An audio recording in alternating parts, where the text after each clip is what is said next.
Amigos con Derechos. Amigos con Derechos. Con Héctor Pérez Rivera. Presentado por Pérez Rivera, Salas y Peña, Defensa Legal. Amigos con Derechos, en donde hablamos claro y actuamos justo. Hola, buenos días, buenas tardes, buenas noches, depende en el horario que nos escuche.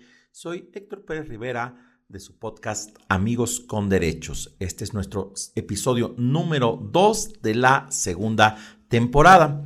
Y el día de hoy tenemos un programa que esperemos sea muy especial, muy emotivo, por muchas razones, ¿no? Tenemos en primer lugar como conductora invitada y que esperamos que nos acompañe en muchas ocasiones más a una muy buena amiga, psicóloga, periodista, abogada en ciernes, Cari Carvajal. Cari, qué gusto tenerte por acá.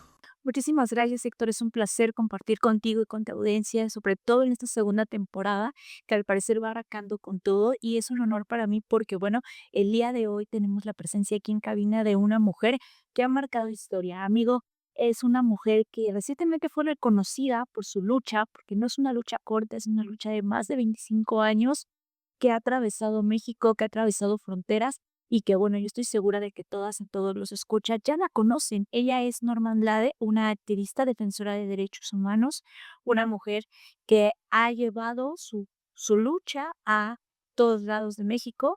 Y bueno, es un placer estar con ustedes y bienvenida, Norma. Pues más bien a ustedes, muchas gracias por la invitación.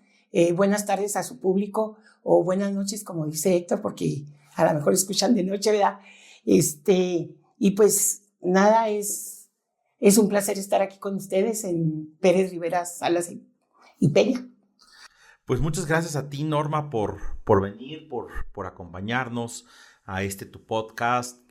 Pues este caso es muy especial para nosotros. Yo conozco a Norma desde hace casi 20 años.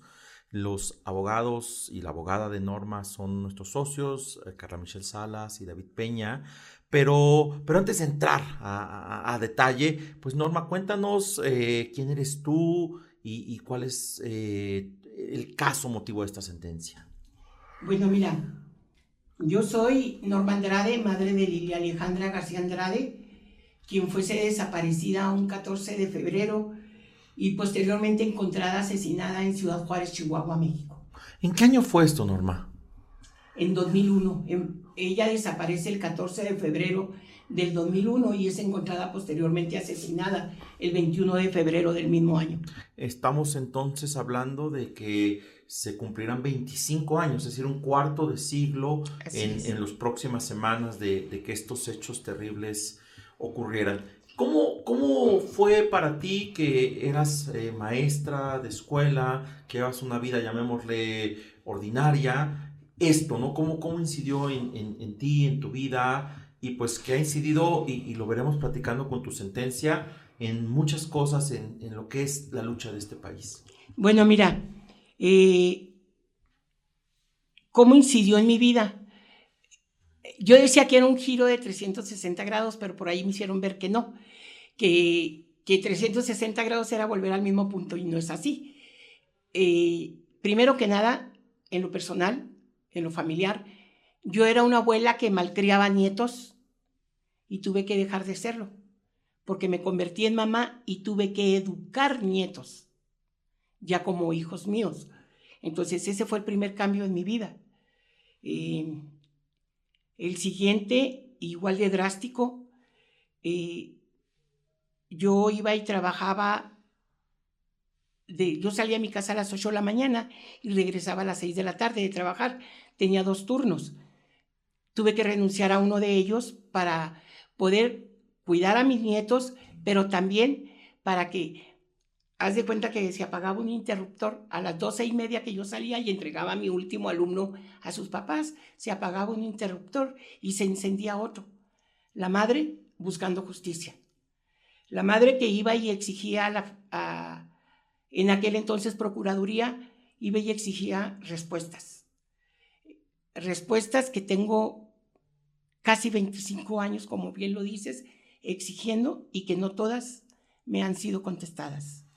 Norma, ahora que dices este papel que pones de inicio como abuela, ¿Le puedes contar al auditorio quiénes son tus nietos?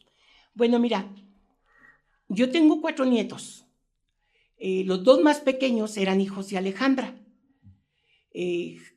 Jade, que tenía 1 año 9 meses, y Caleb, que tenía 5 meses de nacido. Eran unos bebés cuando su madre es asesinada. Ahorita ya son unos adultos. Jade tiene 26 años y es profesora de corte y confección. Caleb tiene 24 y es licenciado en educación primaria. ¿Como tú? Perdón, no, en educación física. Sí, es como yo, pero en educación física. Muy bien, Norma. Y pones otra palabra que me llamó mucho la atención de lo que dijiste. Esta madre exigiendo justicia. Para mí, yo te conocí primero en persona y después pues vi retratada tu lucha en un documental que es mi documental favorito en el mundo, que es Bajo Juárez, de Alejandra Sánchez, ¿no? Y para mí desde entonces tú eres como un símbolo de estas madre, de este símbolo de madre mexicana luchadora y creo que a lo mejor, pues quienes a lo mejor no les suene tu nombre habrán visto tu imagen encabezando manifestaciones, encarando presidentes de la República, poniendo estas antimonumentas.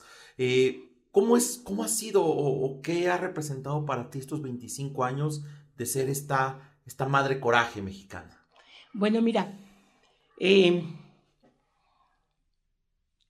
yo en un inicio decía soy una madre buscando justicia, pero en este momento yo ya me asumo como una madre buscadora, pero también me asumo como una defensora de derechos humanos y, por supuesto, una madre buscando justicia por su hija Alejandra.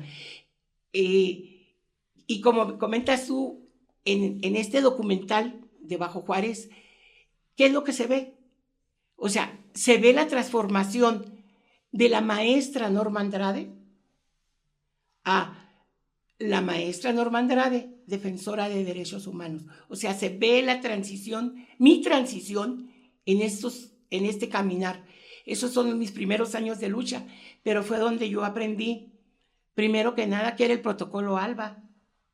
Fue donde yo aprendí la diferencia entre secuestro, privación de la libertad,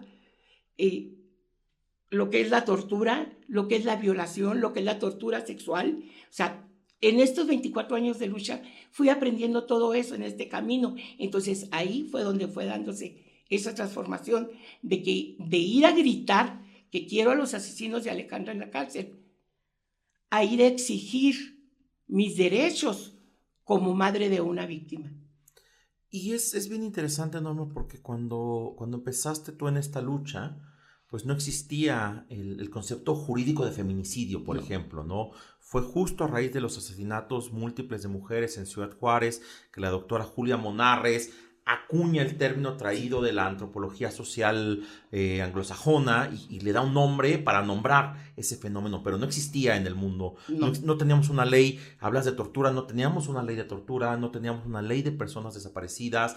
Es decir, ha habido muchos cambios en el marco legal a raíz del impulso de mujeres como tú, porque justo una organización que tú fuiste parte fundamental en su fundación, Nuestras Hijas de Regreso a Casa, pues tuvo también un tema de acompañamiento a las madres de aquel caso de Campo Algodonero que podemos decir se actualiza ahora con la sentencia de tu hija. Pero tú, ¿cómo lo has vivido? ¿Cómo has vivido estos 25 años de lucha? ¿Qué ha significado para ti como madre, como mujer, estos 25 años? Mira, de muchos tropiezos. Han sido difícil porque desde lo psicológico, el quebrarse, porque uno se quiebra, el decir, los primeros años que yo decía que nadie me debería de ver llorar, porque el verte llorar indica debilidad, y yo no me podía ver débil ante nuestro enemigo, que yo sé que a lo mejor hay quienes digan, esa no es la palabra correcta, pero para mí, las autoridades y para mis demás compañeras con las que confundí la organización de Nuestras Hijas de Regreso a Casa, nuestro enemigo era el gobierno. ¿Por qué? Porque era al que le tocábamos la puerta para que nos ayudara y nos daba con la puerta en las narices. Era el que le correspondía y era la obligación del Estado buscar a nuestras hijas, y sin embargo no lo hacía, por lo tanto lo teníamos que hacer nosotras. Entonces, buscar pistas para tratar de encontrar a los agresores de nuestras hijas. Nos delegaban la responsabilidad a nosotros. Ahora, ¿qué me viene a decir? Dígame qué podemos hacer. O sea, como si nosotros fuéramos los que estuviéramos investigando, cuando la responsabilidad de investigar era de ellos. Entonces, todo eso nos quebraba. Entonces, yo no me permitía llorar, era algo que era una bombita de tiempo que yo me estaba acumulando. ¿Por qué? Porque yo si yo me doblaba, se doblaban todas las mamás. Entonces yo no me podía dar ese lujo. Si yo me levantaba y gritaba, todas se levantaban al unisón conmigo al gritar. Y si yo me quedaba callada, se quedaban calladas esperando a ver qué iba a hacer yo. Entonces no me podía dar ese lujo. Entonces, hubo muchos tropiezos, muchas situaciones de riesgo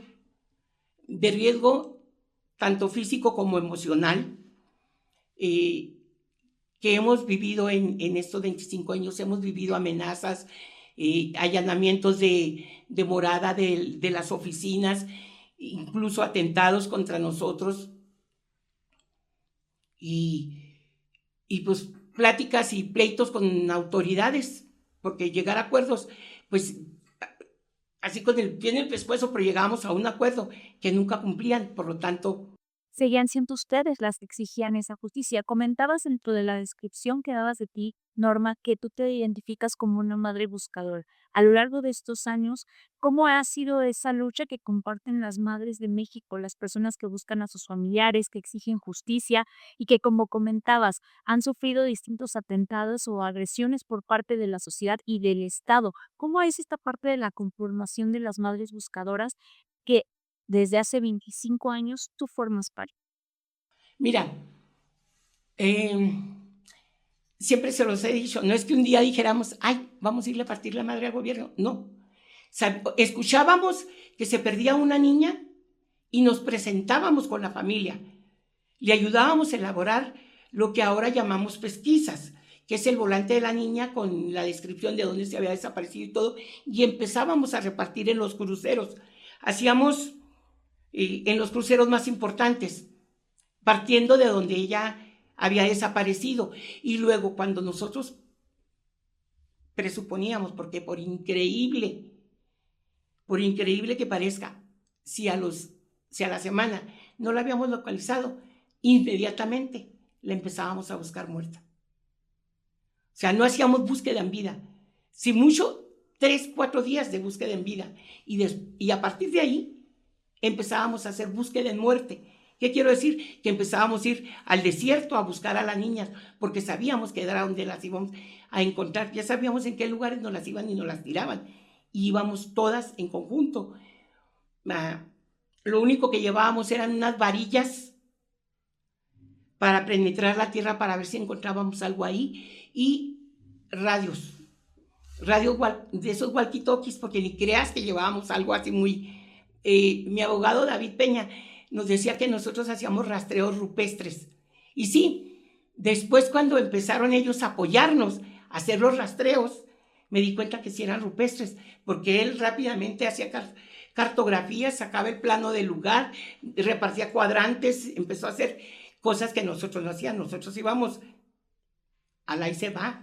Norma, y perdón que te interrumpa, pero sí, justo ahorita que hablas de estos rastreos rupestres, y la pregunta que a lo mejor se hace el auditorio es, ¿y por qué los tenían que hacer ustedes y no el gobierno, no las autoridades? ¿Por qué son ustedes, las madres, las que buscan a los desaparecidos en este país? Porque el gobierno no lo hace. ¿Por qué? Pues porque no le da la gana. Porque pueden dar 20,000 pretextos, pero esa era una de las omisiones más grandes del gobierno, no buscarlas. Simplemente nos decían, pues se ha de haber ido con el novio, entonces pues vaya y háblele a la familia del novio, o a ver qué amigas, y nosotros vamos con la amiga, pero nunca organizaban rastreos, ni en muerte ni en vida. en aquellos entonces. Ahora con la Comisión de Víctimas lo empiezan a hacer bajo presión, porque los tenemos que obligar a que lo hagan. Pero ya cuando menos fingen que lo hacen. Anteriormente no lo hacían. Norma, mencionabas que han sido víctimas de atentados. En tu caso, tú sufriste 2 atentados. ¿Nos podrías contar un poco de ellos, por favor? Sí, mira, en diciembre del 2011, el 2 de diciembre del 2011, llegué de una excursión con Caleb y acompañamos a Jade, que ya estaba en secundaria, a una excursión. Tenían que dibujar la casa de adobe de Ciudad Juárez. Entonces yo dije, no, yo no puedo dejar ir a la maestra sola, porque va a llevar 50 chamacos y de secundaria.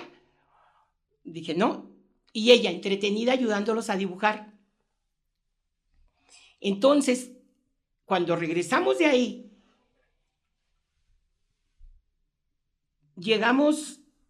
empiezo a recoger el material porque yo iba a ir a trabajar el turno en la tarde, y empezamos a meter el material al carro. Quien empieza a meterlo es Jade. Cuando yo salgo ya para subirme, yo les pregunto a ellos, ¿se van a ir conmigo a la escuela o se quedan en la casa? Ambos dijeron, nos quedamos. ¿Todo esto en Juárez, Norma? Todo en Ciudad Juárez, afuera de mi domicilio. Yo volteo, veo como a 8 o 10 metros de mí a una persona de esas que cuando la ves te causa, no sé, yo antes decía que no le tenía miedo a nada. Esa persona sí me inspiró desconfianza. Pero aún así, seguimos bajando el material. Lo que yo hago es que le digo a Jade, estaba acostada en el asiento del chofer acomodando el material en el del copiloto. Entonces yo le di, para quitar a Jade de la banqueta, porque esa persona me dio desconfianza, le digo a Jade, no seas floja, muévete del lugar. Veo a Jade moverse y llegar a la puerta del copiloto, y en eso me volteo para ir a agarrar, para entrar a meter más material, y aproximadamente a la distancia de 2 metros, más o menos, está este sujeto ya apuntándome con un arma. Yo lo veo y creo que me quiere asaltar. Entonces le extiendo la bolsa. Jala el gatillo y esa primer bala no sale, se le queda encasquillada. Entonces yo creo que es un arma de juguete. Como no sale la bala, creo que es un arma de juguete. Y le dije, toma, no voy a discutir contigo, llévatela. No voy a pelear contigo por lo que traigo en la bolsa. Llévatelos. Y apenas acabé de decir yo, llévatelos, cuando me disparó, volvió a jalar el gatillo, me dio 5 balazos. Uno me entra por el pecho. Esa primer bala se me queda alojada en el cuerpo a 10 grados del corazón.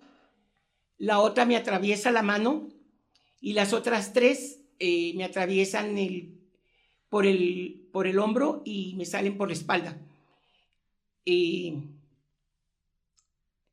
Soy llevada al hospital. Para no hacerte el cuento más largo, afortunadamente, con todo y que yo llevaba el azúcar muy alta, llevaba 650 de azúcar, el ortopedista dijo, yo así lo opero y verá que usted sale bien. Y gracias a Dios aquí estoy. Eso es lo que se ve en la película Seguir Viviendo, también de Alejandra Sánchez, ¿no? Sí. Que salen tus nietos. Se ve el atentado, ajá. Salen tus nietos en la película, Uh-huh. y 2 actores, Nora sale de tu abogada, de Carla Sí. Michel, ¿no? Recuerdo mucho la película que la vimos con tus hijos en la Cineteca. Norma, también yo creo otra pregunta que se hace en nuestro auditorio es, ¿y él o los asesinos de Alejandra, las personas que se la llevaron hace 25 años, qué respuesta te ha dado el Estado? Mira, en el expediente de Alejandra tenemos 3 pruebas de ADN. Una de ellas identificada parcialmente, su cromosoma Y, o sea, se identificó de qué linaje paterno es uno de los agresores. Los otros 2 todavía no se sabe quién. Sabemos que este que está parcialmente identificado pertenece a un exfuncionario de la Fiscalía del Estado de Chihuahua. O sea, son parientes. Sí, son parientes. O sea, Castañedo Gas es el funcionario, no es el agresor, pero su pariente, por parte del linaje paterno, es el agresor de Alejandra. O sea, un primo, un hermano. Un hermano, un tío, un sobrino, alguien de su familia. Pero se había buscado del 2010, que se dio el match, al 2018, se había buscado y se había estado tratando de acercar a los varones de la familia Castañedo Gas para dar con este agresor. Pero en 2018 tuvimos una audiencia en la Comisión Interamericana y el ministerio que había tomado el caso de Alejandra en febrero del 2018 a abril del 2018 ya lo tenía resuelto. ¿Cómo lo tenía resuelto? Él ya tenía un responsable que estaban nomás en espera de detenerlo y que con una prueba de ADN que hicieron de la hija de él, porque también fue asesinada, para ver el parentesco entre él y su hija, donde dice, sí coincide como padre biológico de Leticia. Con eso lo detienen. Y nos dice el coordinador de peritos, de periciales de Ciudad Juárez, Chihuahua, nos dice que la probabilidad de agarrar una persona al azar y que sea el agresor de Alejandra es del 99.99. Y lo hicieron con una estimación estadística descartando la prueba biológica científica de ADN que ya teníamos. O sea, es decir, es claramente una fabricación. Un chivo expiatorio. Yo sí lo digo así. Como ha habido muchos en Juárez. Y Norma, y finalmente, y ya que mencionas la Comisión Interamericana, llegaste a la Corte Interamericana de Derechos Humanos. ¿Qué significó esto primero para ti? Bueno, mira, para mí, así, mucha emoción. Primero que una autoridad de ese nivel te escuchara, conociera del caso de mi hija y estuviera interesada, porque las preguntas que me hicieron eran basadas al expediente de mi hija.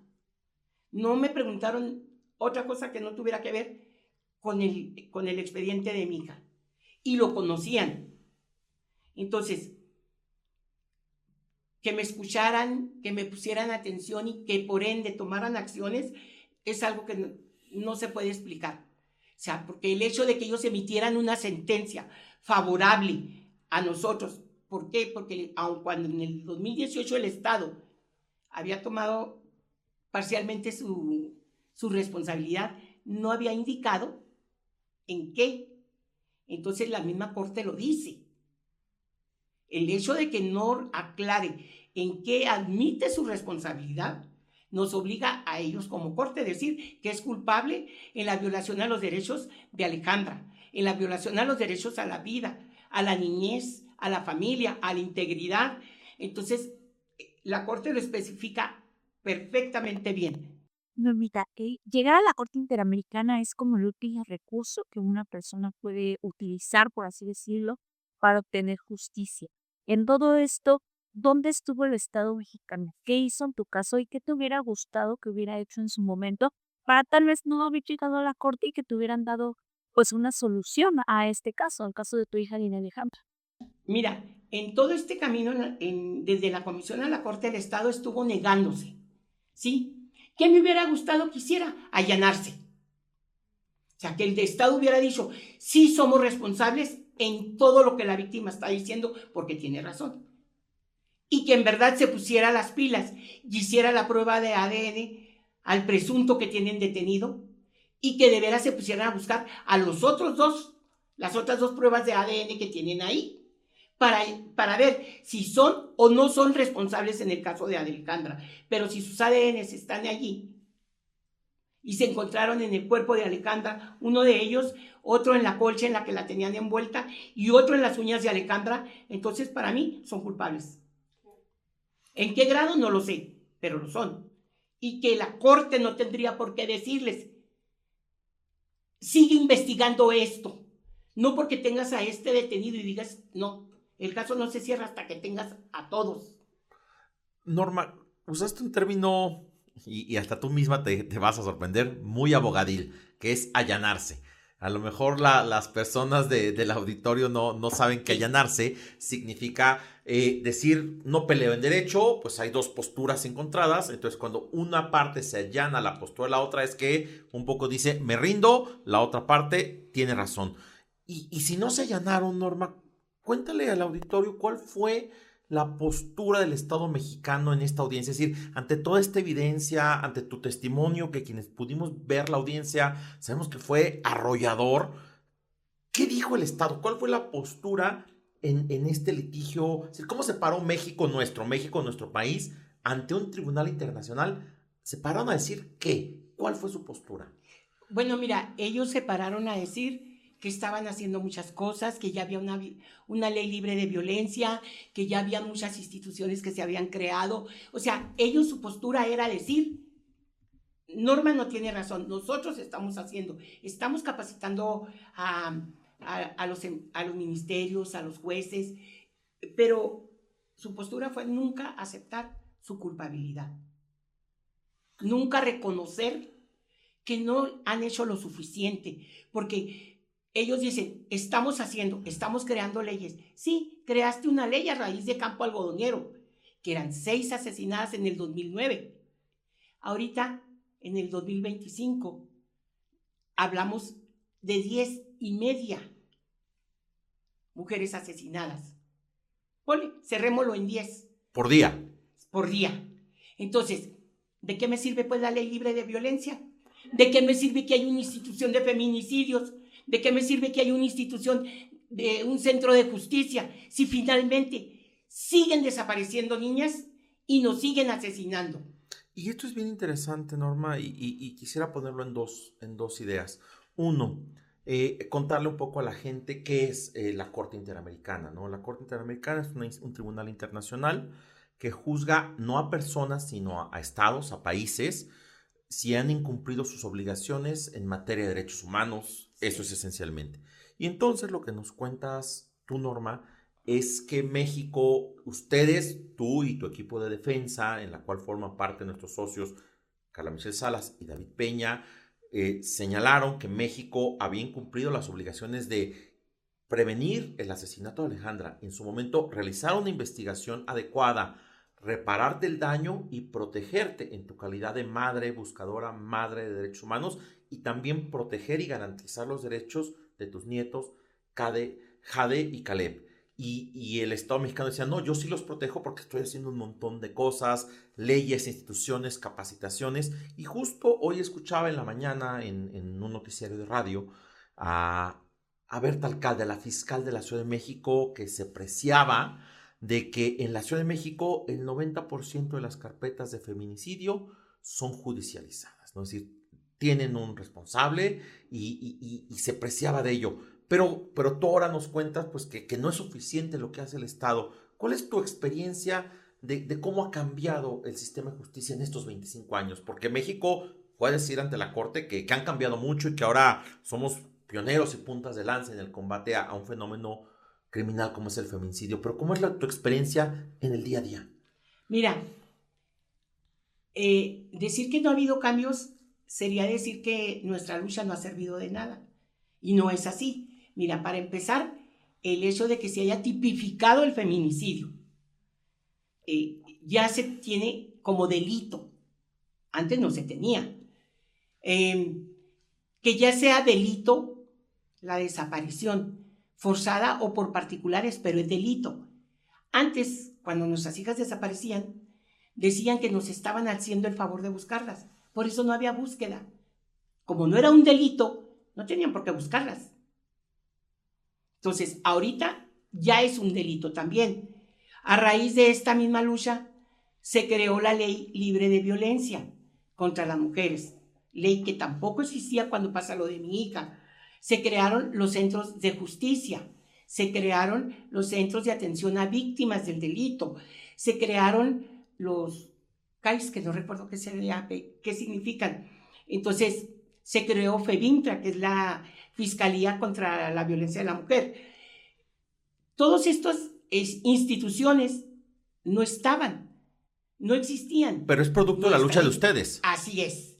Y la clasificación, no nomás de las madres, también de las académicas, de las feministas que nos han apoyado en esta lucha.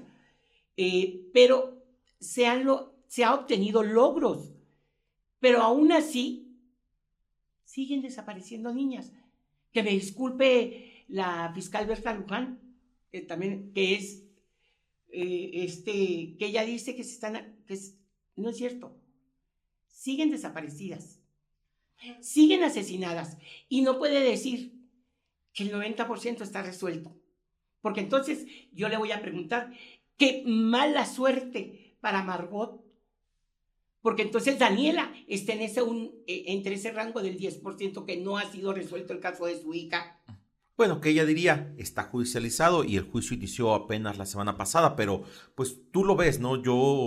Pues muchas personas, muchas mujeres, muchas madres te buscan a ti cuando sufren este terrible crimen, y te buscan a ti, te dicen, Norma, tú que conoces el camino, ayúdanos, ¿no? Y yo lo he visto, y hay personas que tú has canalizado con nosotros, la señora Margot, la señora Clara, que primero su caso lo hicieron pasar por un suicidio y después se juzgó por feminicidio. Hay una persona presa, el agresor cobardemente se privó de la vida en el reclusorio cuando se enteraron sus compañeros de prisión que él era un feminicida, y empezó a padecer lo que se padece en una cárcel mexicana, y se privó de la vida sin esperar una sentencia, ¿no? De hecho, yo creo que, perdón por interrumpirte, a eso le apostaba el Estado mexicano, porque el caso de Alejandra está judicializado. ¿Por qué? Porque hay un detenido, pero todavía no se sabe si es responsable o no. ¿Cuántos de esos detenidos que tienen ahí están como en el caso de Manuel Rivas, que son chivos expiatorios? Y así tenemos el 90%. Claro que sí. Norma, después de 24 años, la Corte Interamericana emite una sentencia acerca del caso de tu hija. Trae bastantes cláusulas, trae bastantes cosas interesantes. ¿Tú qué esperas con esta sentencia? Mira, primero espero que sea cumplida cabalmente, porque si es cumplida cabalmente, no va a favorecer a Norma Andrade, no va a favorecer a José Caleb García y a Jade Tipa. Va a favorecer a todas las madres buscadoras, a todos los huérfanos de feminicidio. En uno de los resolutivos nos pide que el Estado dicte medidas a favor de la protección de los niños, niñas y adolescentes que están en situación de orfandad. Entonces, si se ponen a pensar, mis hijos ya no son niños, ya son adultos, mas sin embargo, hay muchos niños que siguen siendo huérfanos de feminicidio, y el Estado era el ausente. Entonces, el que tenga que crear un marco normativo para generar protección para ellos, yo creo que es uno de los logros más importantes y que va a sentar precedente, porque es para todo el país. No es nomás para el estado de Chihuahua, no es nomás para Jade y Caleb. Es para todos los niños, niñas y adolescentes huérfanos de feminicidio. Otro de los efectos, otra de las medidas que está pidiendo, es a favor de las madres buscadoras. Está pidiendo que se cree la figura legal en el marco normativo de defensores de derechos humanos, en el mecanismo, algo que no se había logrado y que se acaba de lograr gracias a esta sentencia. El que se reconozca al entorno, a todos, o sea, a José, a José abuelo, José hijo y Jade y mío, como víctimas, yo creo que también ese es otro logro. Norma, perdón que te interrumpa, ¿nos puedes contar rápidamente quién era José? José García Pineda era mi esposo, padre de Alejandra. Él fallece en septiembre del 2003 a raíz de un cáncer que se le genera por la depresión, cáncer broncogénico, que es cáncer en los pulmones. Él no era fumador, no era tomador, pero su depresión le generó células cancerosas.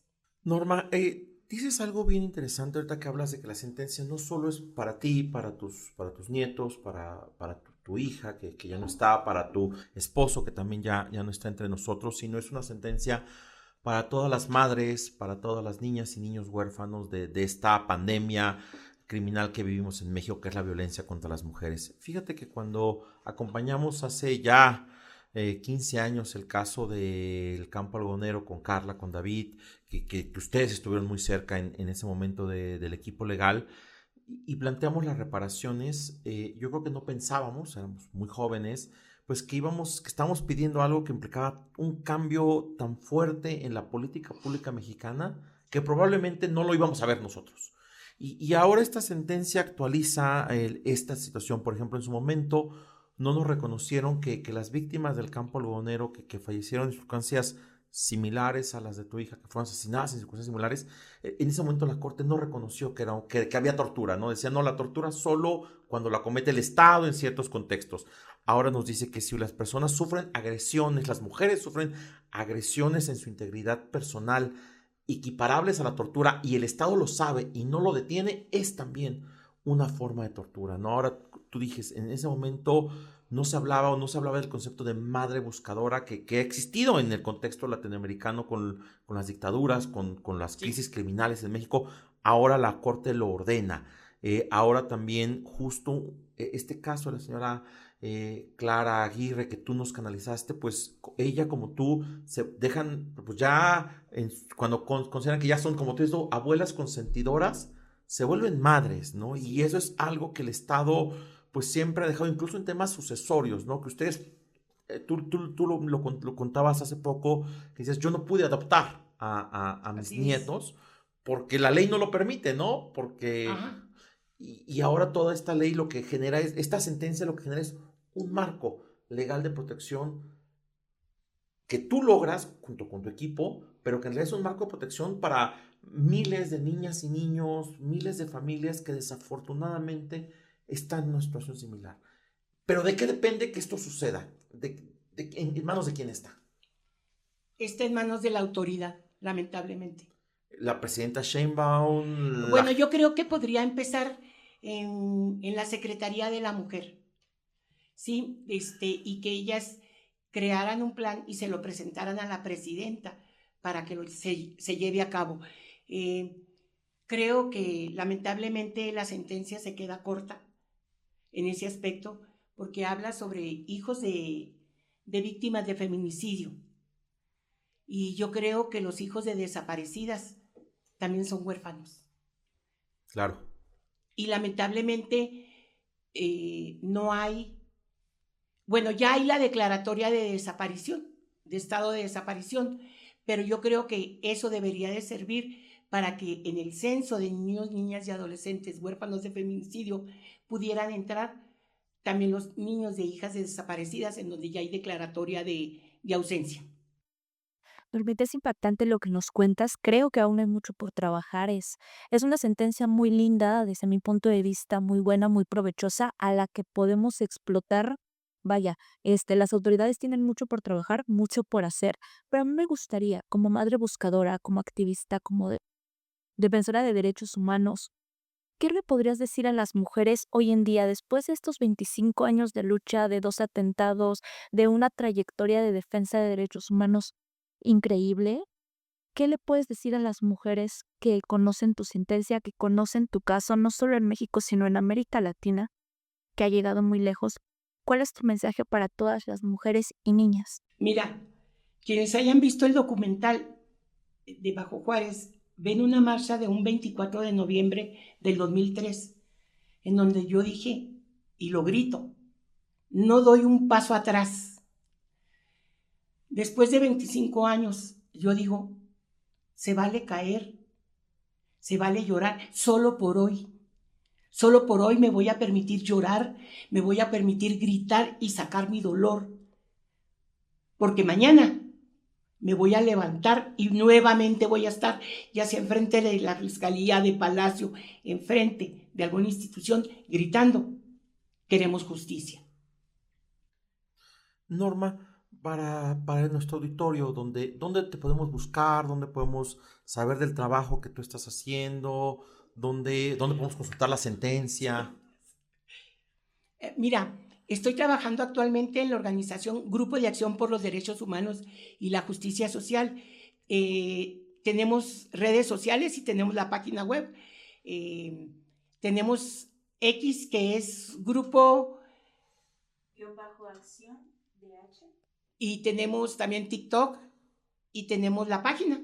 En todas las redes sociales los pueden encontrar como Grupo de Acción por los Derechos Humanos y la Justicia Social. ¿Y la sentencia, dónde la podemos consultar? En la página de la Corte y en la página de Grupo de Acción. Muchas gracias. Pues muchas gracias, Norma, por acompañarnos. Muchas gracias, Cari, por estar acompañándonos en la conducción de este programa. Y pues nosotros somos parte de la firma legal Pérez Rivera, Salas y Peña. Nos pueden encontrar en nuestra página web perezriverasalasYpena.com, en Facebook como Pérez Rivera, Salas y Peña, Defensa Legal, y en Instagram @PSP Defensa Legal, y este podcast lo podrán escuchar en plataformas como Spotify y YouTube. Muchas gracias a ambas por acompañarnos el día de hoy, y pues como dices, Norma, yo me quedo con eso, ¿no? Que podrán a lo mejor flaquear en algún momento, podrán darse la oportunidad de llorar, pero inmediatamente después van a seguir con su reclamo de justicia. Y en eso cuenten con nuestro acompañamiento siempre. Muchas gracias. Amigos con Derechos. Amigos con Derechos. Con Héctor Pérez Rivera. Presentado por Pérez Rivera, Salas y Peña, Defensa Legal. Amigos con